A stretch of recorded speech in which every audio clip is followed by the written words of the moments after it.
In just 1 year, millions of trips to the United States were quietly scrapped. From Tokyo to Toronto, people who once dreamed of seeing New York, Los Angeles, or Las Vegas are hesitating, rerouting, or not coming at all. But the stranger part is this.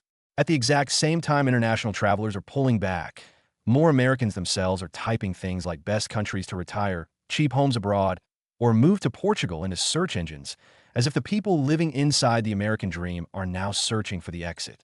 That contradiction matters, because when outsiders lose interest and insiders lose confidence at the same time, you're no longer looking at a tourism story. You're looking at something deeper. In 2025, America seems to be revealing a bitter irony.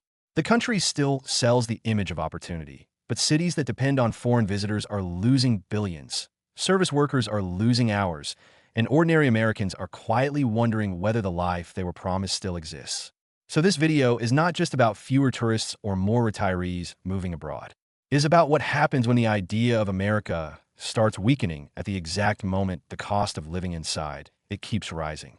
And by the end, the real question becomes impossible to avoid. Is America still a home people build toward? Or is it slowly becoming a place people pass through while searching for something more livable?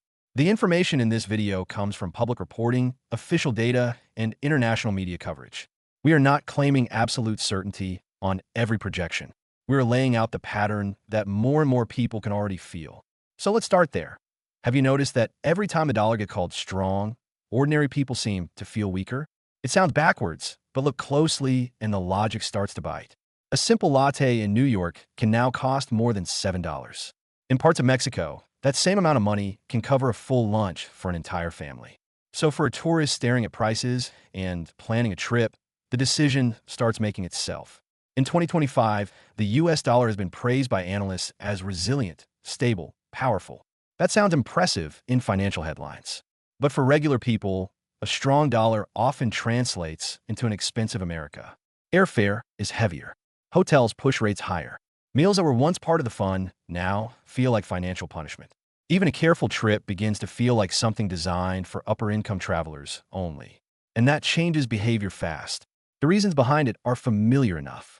High interest rates, persistent inflation, and monetary policy have all helped keep the dollar elevated. But the more important question is who absorbs the pain. It is not the executives in Manhattan. It is not the people insulated by wealth.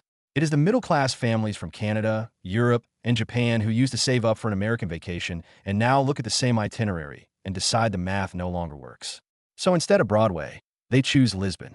Instead of Miami, they choose Mexico. Instead of California, they choose Thailand. Places where their money stretches, where the holiday still feels like relief instead of stress. And the irony cuts even deeper when Americans themselves start reaching the same conclusion. A retired couple from Ohio described how their pension barely covered survival in the United States, but in Mexico, they could afford a seaside apartment, lower medical costs, and a routine that felt dignified again. That is not just an economic comparison. That is an emotional indictment. The currency may be strong, but the daily experience of life feels weaker. The American dream starts looking like a luxury item behind glass. Still visible, still branded beautifully, but increasingly out of reach for the average person. And that is only the first layer of the story, because once cost pushes people away, image starts doing the rest. Sometimes one real video can do more damage than $100 million in advertising. In 2025, the images shaping global perception of America are not always skylines, musicals, beaches, or landmarks. More often, they are clips of tent encampments beneath overpasses, open drug use downtown, chaotic sidewalks, and neighborhoods that look nothing like the glossy version sold abroad for decades. Los Angeles, San Francisco, Portland. Instead of symbolizing aspiration, they are now appearing in viral posts and street-level reality tours that make viewers feel like they are watching a warning, not a destination guide. And tourists respond to what they see. Canadians who once treated Las Vegas like a default getaway are staying closer to home. European travelers who had California on their list are swapping it for Spain. The issue is not that these cities lack beauty. It is that the contrast between the dream and the visible reality has become too sharp to ignore. Housing costs exploded. Local governments fell behind. Public disorder became impossible to hide. So streets that should feel alive with music, nightlife, and energy instead give off instability. And in an era where every visitor carries a camera, Every uncomfortable moment becomes content. One story from a driver in Los Angeles captured the mood perfectly. A group of visitors from Tokyo arrived, saw rows of tents near the airport corridor, and within minutes were asking about changing their plans. Whether every version of that story is identical almost doesn't matter anymore because that is how perception now spreads. Through snippets, through surprise, through disappointment. Cities do not just lose tourism because they lack attractions. They lose tourism when visitors feel reality has broken the promise. That is why this matters. America once marketed itself as the place where the streets felt cinematic. But when the street-level experience begins to look chaotic, unsafe, or simply sad, tourism marketing cannot save it. And the most unsettling question is not whether some of these scenes are exceptional. It is whether the world has started to believe they are representative. Because if that belief settles in, then the damage goes far beyond tourism. It reaches into national identity itself. And if the cost and the image were not enough, there's a third barrier that can stop people before they even board the flight. In 2025, for many would-be visitors, the process of entering the United States has become part of the problem. Want to come to America? Then prepare for delays, fees, uncertainty, and the possibility that after all that effort you still may not get in cleanly. The phrase visa process sounds administrative, but for millions of travelers it feels more like a gamble.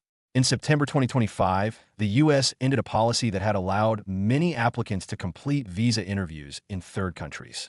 That one shift made the process more rigid and more expensive for a lot of people, because now many applicants had to return to their country of citizenship or residence just to keep the paperwork moving.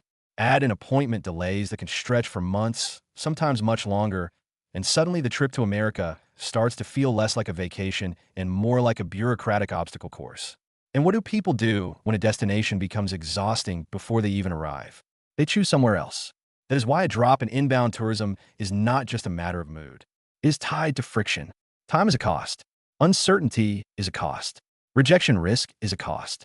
A businessman from Toronto described scheduling interview appointments again and again, only to face postponements that kept pushing the trip out. Eventually, he gave up and redirected his plans entirely. Stories like that matter because they don't only affect one traveler. They ripple outward. Empty flights mean fewer passengers at airports. Fewer visitors mean quieter hotels, weaker restaurant traffic, fewer taxi rides, fewer tips, fewer shifts, less income for people whose jobs depend on movement. One canceled trip becomes a chain reaction. And there's something painfully ironic in that. America once sold itself as the easy symbol of freedom and openness. But for many travelers now, the first emotional experience of the United States is not welcome. It is hassle. So while other countries simplify, invite, and streamline, the United States increasingly risks making visitors feel like they must prove themselves before they are even allowed to spend money there. That is not just inefficient. It is reputationally expensive. But the greater irony is still not that outsiders are turning away. It is that inside America, belief itself seems to be weakening. One of the most chilling numbers in this whole discussion has nothing to do with visitor counts or hotel occupancy. It is that a clear majority of Americans say they believe their children will live worse lives than they did. That single idea changes everything.